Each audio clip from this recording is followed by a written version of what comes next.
What's up, guys? Welcome back to Newswave. Disaster has struck probably the most credible Nintendo leaker we've ever seen, and now it looks like it's pretty much over for them, but we'll go over exactly what happened here, and I guess who their source was the whole time. And then we're also going to be talking about Elden Ring, Shadow of the Erdtree. The DLC is now out, and it's actually getting review bombed online for being too difficult.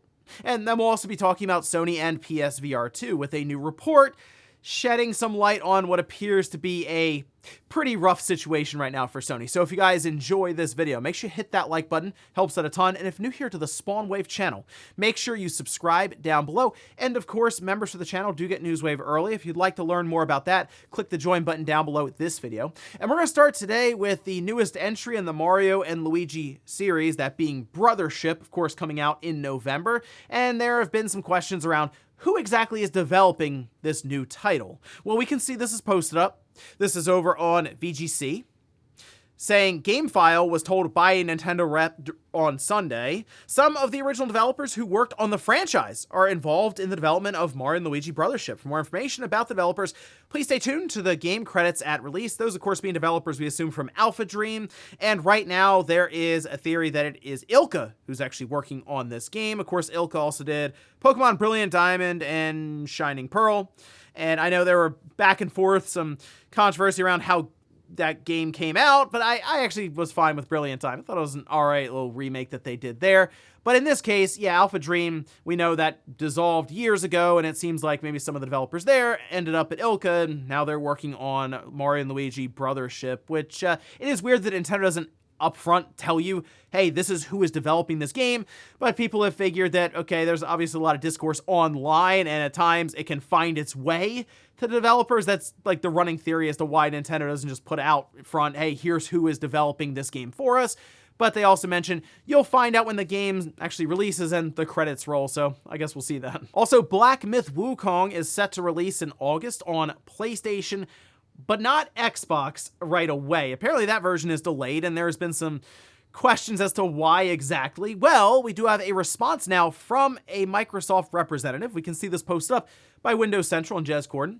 This from Microsoft saying, we're excited for the launch of Black Myth Wukong on Xbox Series X and S, and are working with Game Science to bring the game to our platforms. We can't comment on the deals made by our partners with other platform holders, but we remain focused on making Xbox the best platform for gamers, and great games are at the center of that. And, well, when you see platform holders and deals that their partners have made, I mean, the other platform in this case would be Sony, so yeah, I mean, that is a very telling statement then from Microsoft if we're to read in it, like, outright. So, okay, I guess Sony made some kind of deal with them.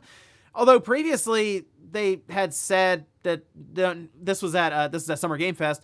No, we're trying to work through some technical issues, and we figure that's the Xbox Series S, and Microsoft kind of giving a different story. So it's really hard to say here with this one other than just, yeah, the game is coming out later on the Xbox, and sure, that could be from Sony doing some sort of timed exclusivity deal with them, or it could be an issue with the Xbox Series. I'd prefer to maybe get an updated statement from Game Science around this whole thing, so we'll wait and see. Oh, and of course, we all know the big craze that hit Palworld when it first released on the Xbox and PC at the beginning of this year, but people have wondered when it would go to other platforms, and now it appears they're kind of teasing that. We can see this is posted up, this over on X from Bucky, who is the Palworld community manager. Says, I want to add more hearts, but not sure what color would fit. About, and you see some blue hearts there. Looks good, I think. Little eyes emoji. So, yeah, most likely, as you would assume, going to PlayStation at some point. And my thing with that, though, is the reason it was on Xbox, because they have, like, this early access section that was just, I mean, they just launched the game into, and then, of course, on PC, that was fine there, too, even on Steam. I guess maybe they're moving to version 1 or just a finalized version that they're able to release on PlayStation, which, as we've seen with something like Sea of Thieves, just as an example, yeah, you can get a nice second push or second win for a game like that was already very popular. So I guess we'll keep an eye out maybe for a release date, and then I would be curious to see what kind of effect that PlayStation release would have on the concurrent player count. And guys, with some of the quick news out of the way, let's get into the bigger stuff. Let's start right away with this situation around Pyoro, who's been a very credible leaker, especially when it comes to Nintendo stuff, and apparently Jason Schreier, who just decided to out their source completely online, and now Pyoro has gone dark and started just deleting stuff. It's all over the place. It's certainly a whirlwind of a weekend with this going down. But let's start here from the top. As we did have that direct, well, going into it, Pyoro mentioned they weren't really expecting a lot when it comes to first-party Nintendo stuff, but we did see quite a bit of first-party Nintendo stuff that was fairly exciting and creative and interesting, with the new top-down Zelda game where you actually play as Zelda. We just talked about the Mario and Luigi stuff. Metroid Prime 4 Beyond, like there was a lot of stuff happening there. And once we got on the other side of that direct, people started to look into things and notice something. Pyoro did have a few things correct, but the first-party Nintendo stuff wasn't populated on Nintendo's website. We can see, for example, this is just one of many posts over on Reset Era who seem to come to that conclusion. This was from DGA Meme Master. Says, I think I figured out what Pyoro's source was. He probably works on the Nintendo's website backend. Maybe Pyoro simply was in charge of that backend and got to see the announcements early because he worked on making sure those sites were ready to go. And now Nintendo/other publishers aren't allowing sites to be uploaded ahead of time. This was something that people started to realize, was that a lot of the announced games at the Nintendo Direct didn't have eShop pages even like a full day after the Direct went live. Like, we already knew about the games, we just didn't have the pages up with extra information and that sort of thing. It wasn't there. It was very, very strange. Well, then we have Jason Schreier comes in and wrote this article over on Bloomberg, rumors dry up as video game leakers face a reckoning. They did talk about like Midori and sort of the build up there, and then of course the path to Pyoro and the Direct. But then Jason Schreier wrote a paragraph that definitely stood out because Pyoro wasn't even expecting it. They said, I reached out to Pyoro to try to get clarity on this over direct messages. They told me that their source works for Nintendo of Japan, saying, quote, but I'm unsure how they obtain their information, and that the backend theory is a reasonable guess. As in, okay, so there's a few things that's really weird here. One, as I mentioned, as in the person getting the info, Pyoro thinks it would be from the back end of Nintendo's website, but they're a reliable source because they work at, they say Nintendo Japan. No one really refers to it as Nintendo of Japan, though. They refer to it as NCL. So that part is certainly throwing me off. The fact that Pyoro would be talking to someone apparently in Japan and it be Nintendo of Japan getting thrown around rather than what Nintendo Co. Limited or NCL. But okay, either way, someone there was able to get eShop page listings that were like hidden on Nintendo's website and set to go live when the Direct had aired. So it was pretty much impossible to miss at that point, and that's why Pyoro was so dead on every single time. Well, after this happened, we can see, this was posted up by Nintendo, as Pyoro responded to Jason's article, where they said, I didn't know they would include my responses in their report. Now, they had since deleted that response, and actually they just started to delete basically everything off of their Twitter X account, including their profile picture, and it just seems like they're gone. They've gone completely dark at this point, and something tells me, yes, Nintendo probably got their source, and now they are tracing it back to this account, and probably going through the history of things that they've put out there on this platform. And no, the irony of a person who is leaking information without the consent of the parent company Nintendo for games that they want to show off at a certain time gets outed by a leak from a reporter who didn't necessarily have the consent of the person who put the information out there behind closed. Either way, Pyoro learned a valuable lesson here, and that is, if a journalist shows up, in this case in your DMs, and starts asking you questions, assume whatever you tell them is going to be published in an upcoming story. But they learned that lesson a bit too late, and it seems like now with Midori and Pyoro both gone, essentially being outed completely in the same month, Nintendo's kind of cleaned up a lot of the issues they had with different leaks. So interesting stuff there. Let me know what you guys think about this whole situation, though, down below, as seemingly the source was actually within Nintendo, just someone who had access to the back end. And why do you think they would just put the information out there? I'm really unsure as to what they would have to gain from that. Next up, let's talk about Elden Ring Shadow of the Erdtree, as the expansion is now out and people have had a chance to play it over the weekend. I've put a few hours into it now, and mostly it's just trying to get a grasp on what they want you to do in this specific area, because it's very important when it comes to powering up your character beyond just your level. And there is a lot that's sort of going into that as you're exploring the world. So much so that it seems people are trying to wrap their head around this while trying to fight bosses, maybe in an incorrect way. These are just based on different reviews that are coming in. For example, over on Steam now, it's actually fallen to a mixed rating for reviews, as it's getting hit with a ton of negative reviews. This is over on SteamDB, where it's currently 61.44% SteamDB rating, with 61.9% positive reviews, 38.1% negative reviews. Again, the game, or the expansion for the game, came out a few days ago. This is like over the course of the weekend. I mean, that's a significant number of reviews then, right? Well, people are not happy with some of the bosses, or even just like mini bosses that you come across, as they do quite a bit of damage. This game, this expansion, is extremely difficult. Now, if you look at FromSoft's history, a lot of the expansions they do for their Souls game or their Souls series end up being very difficult, because they more or less categorize these expansions as end game content. All right, so they expect you to go in with a vast knowledge of the game, a very strong character, good weapons. However, Shadow of the Erdtree seems to be a bit different, as you actually go around and you get items that only work while you're in the expansion area, and they are used to power up your character there against some of the big enemies. However, some are mentioning that there is a certain boss that's like at the top of the castle that is not necessarily just hard, but very, very cheap. And some are wondering if just the way the game itself is set up with the mechanics is leading that to be just outright unfair. The thing with the Souls games that is so appealing for people is, yes, it's hard, but it's hard in kind of a fair way, if you will, so that there is that sense of, I can beat this if I, well, quote unquote, get good, right?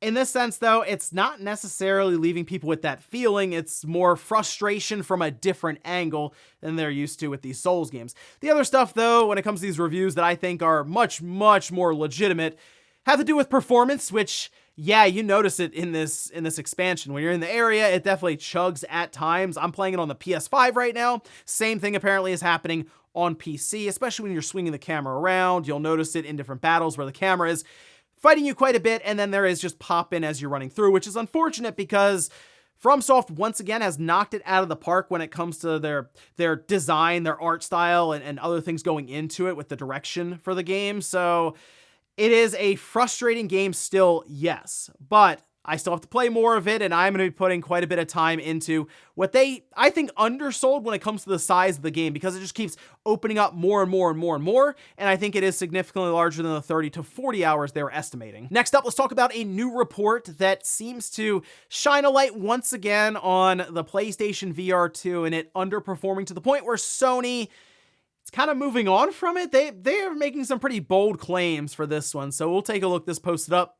We can see over on Android Central, says sources close to Android Central have revealed that Sony is making deep cuts to funding for VR games. While I'll paraphrase for anonymity, my source was told that there will be very few opportunities for VR game development at Sony going forward. To back that up, another source informed me that only 2 PSVR 2 games are in development at Sony, which, within Sony though, like specifically Sony first party, that's actually not too surprising. I don't see the drive right now within Sony, just even looking from the outside in, for them to really make a push for game development on a headset that is just struggling. It just is.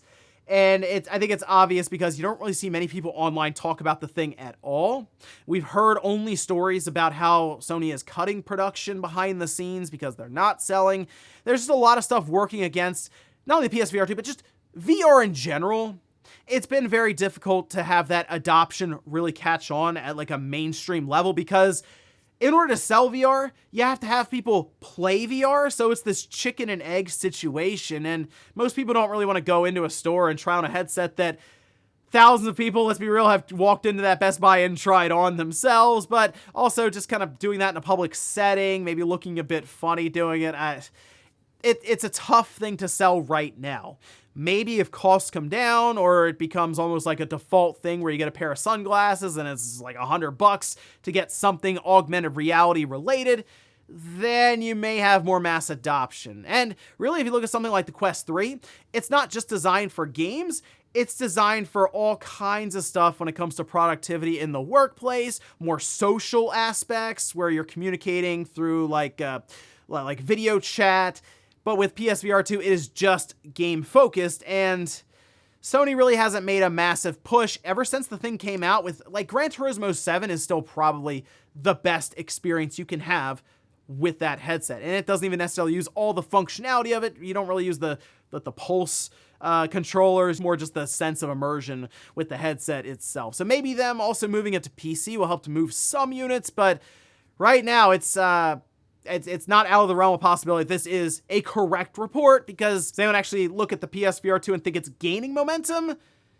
Probably not. Most people look at that and go, yeah, it's probably over for this experiment, we'll say at this time, for Sony with their VR headset. And in our last bit of news, let's talk about a story that I feel like we've heard over and over and over again for several years now. And no, I'm not talking about Wind Waker Twilight Princess for the Switch, talking about PlayStation 3 games on the PS5. Well, it's come up again, this time in the podcast with Xbox Air, and we can actually see this posted up.